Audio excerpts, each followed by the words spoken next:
Welcome to Hilarity by Default's weekly BRISCO County Jr. reviews, starring the counseling chin of Bruce Campbell. Episode 9 pits Briscoe for the defense of a good friend possibly framed for murder. Aided by Socrates, Briscoe uncovers deadly love affairs, forensic files, sick cows, and social justice. But who committed the murder? And will Judge Claude Frollo persevere? Lynch mobs, stampedes, and Judge Claude Frollo. How could you go wrong? I mean, that's the cornerstone of every nutritious breakfast. The wackest cereal ever, and I want it. Wait, you're not talking about breakfast, are you? Kyle, this pleases the court. If you ever wanted to see what Judge Claude Frollo would be like behind the bench, this is your opportunity. Mr. Mellon is clearly leading the witness. He's helping him remember. Oh, that dude bringing some hellfire. That's basically how it happened. Frollo and a comet rescue? Fireball, yeah. You know, you asked me a long time ago why, despite the fact that I love The Hunchback of Notre Dame, why I didn't give it required viewing. It was missing a comet rescue. It did not have a comet rescue. It didn't have a comet rescue. No, I'm gonna have to change. I'm gonna have to change my rating from required to recommended. Then That's staying consistent, sir. I approve. Unfortunately, that would also mean we have to take The Godfather off required. We got a lot of changes to make. Crap. No, wait. Wait a minute. Maybe The Godfather, being the tragic drama that it is, showed us what truly happened to Comet. Oh God. I never realized Vito was such a bastard. Oh, It's a tragic film. It's touching in more ways than you can imagine. I know why they called Vito the Godfather. Jesus Christ, Comet, no. Coming off the arguably over-the-top science fiction elements in the last episode, considering the orb and John Bly and all the mythology the show has built up, this is a step back onto solid ground. It's not a straight-up Western as previous episodes because there is a coming thing element to it. It's like the Coming thing, yeah. I actually compare this to the James Bond films. If you notice, every single time there is one crazy over-the-top Bond film where they have an ice palace, or they have a hollowed-out volcano base, or they go into outer space. The following film is always a straightforward, more subdued action film. Right. I compare that to this. I'm not going to say it's wrong, but let's just say I would expect nobody other than Demosthenes Euclid to make that analogy. Now, that being said, you are going to have this or some form of this episode at some point, right? We all have established, the canon has told you in episode 1 that Briscoe went to law school at Harvard, right? And we've made him a stand-in, Chuck Finley style as a riverboat gambler. It was only inevitable that we had another, air quotes, non-action episode where he gets around to being a lawyer. Every show needs its court procedural episode. I mean, how many did Star Trek do? A lot of those are really good episodes, but that's probably some of the best. Yeah, but I'll say this. The episode, again, we're back in that place. Didn't really think it was going to work. Somehow it did. Now hold it right there. Well, we're holding it. What would you like us to do with it? I would argue, as great as Judge Frollo is, his talents are relatively wasted. But I'll tell you, when he said planet, you were going to sit that ass down.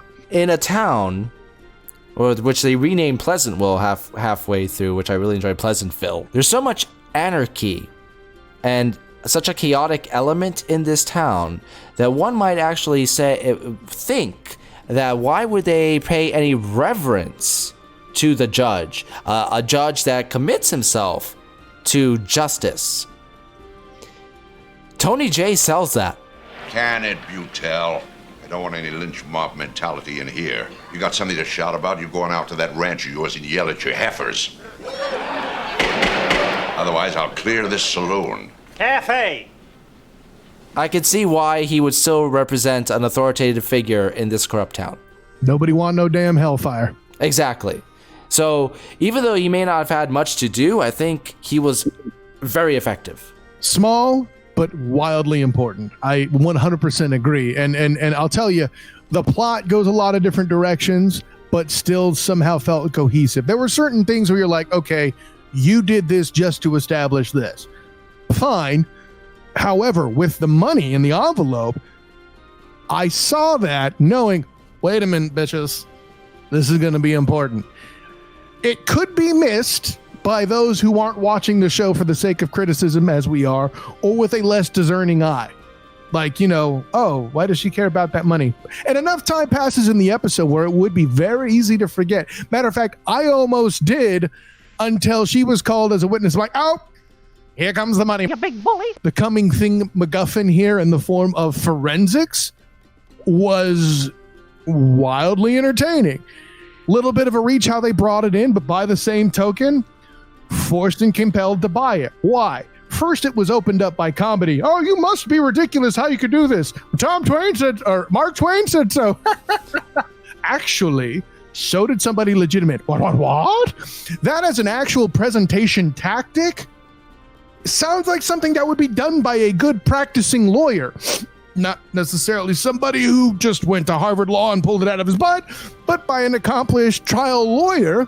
That seems like a tactic they'd use. I bought it. Straight up, I will make this declaration that this episode has the best single use of the coming thing idea in the series to date. In this, it's used to serve the plot logically, and it gives Briscoe a unique insight into solving the case at hand. It's the most perfect use of this idea. What, you didn't like the denim? The denim didn't really serve the plot that much. In this particular idea, it's Briscoe's unique insight as opposed to using the force in the previous episode that allows him to think outside the box and solve this case, or in other words, to have the foresight to recognize what the projector is to begin with. I've already counted as a demerit in a previous episode that lacked Lord Bowler. Here, it doesn't bother me as much. He didn't fit. No, he did not fit in this plot. I mean, they kind of had to make certain concessions to bring Socrates in. Oh, I wasn't asking for you. Now, I think it's a good idea that they brought Socrates, and I did enjoy... He was a welcome sight. I did enjoy learning more about his strange nightly routines. Yes, that was funny. And let me add this. The whole, but I didn't ask for you, yet you're still here concept sounds like a Socrates pool entrance. I think that was well done. The thing that this episode does that I really enjoy in any kind of mystery, whether it's on television, film, novels, anything.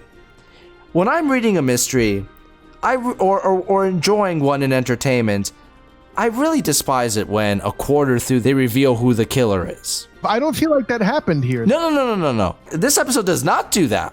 Oh! To its credit, the killer is masked from the audience until the end. If you're watching a mystery, for me, the interesting thing is playing along, seeing if I can solve it with the character. Another thing I despise is when they hide clues from the audience for the sake of the surprise. Over here, you see all the clues as Briscoe does.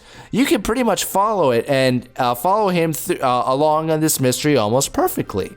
Which I kind of did, but I didn't feel like it was ruined for me that I figured it out. Like at first I thought I was flat wrong. And then we got to the part where the guy kind of killed himself thanks to forensics. But why would he do that? And like I said, the moment they called her up, I'm like, called it, Let's just face it, I mean, nowadays, some people might find the use of fingerprints to solve the case as something kind of mundane. Oh, of course Briscoe would discover how to use fingerprints and so forth.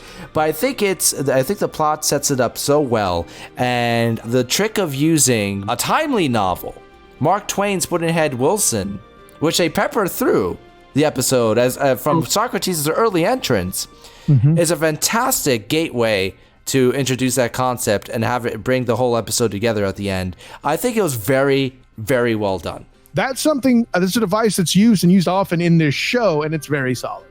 Yeah, I can see some people complaining it's a little light on action, although I will say that the showdown in the sheriff's office is damn satisfying.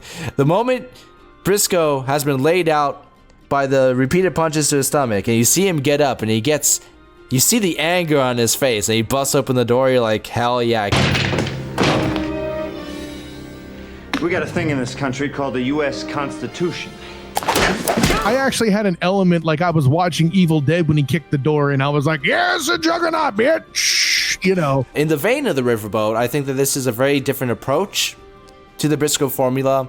Welcome reprieve from the orb mythology that was threatening to overwhelm the series. Oh, not that thing again. Yeah, exactly. I think that there's one word that comes to mind when I think about this episode, and it's solid.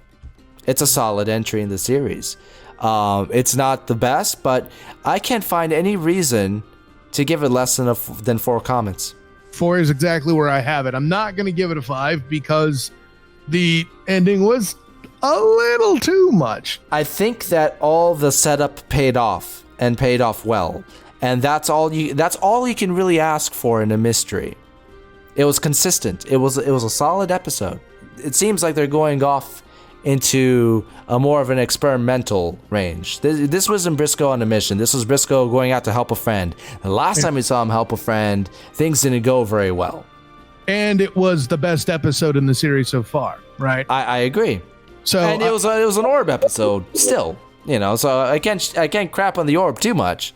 That's a whole other concept. What I'll say is this is the Briscoe on trial concept, that whole thing. That episode, though I say it's inferior to this and that, it's still in the top half of the 9 episodes we've seen so far at episode 9. So join us every week as we cover all 27 episodes of the adventures of Briscoe County Jr. We invite you to watch along and let us know in the comments below what your thoughts are on each episode, and make sure to like and subscribe for more fun on Hilarity by Default.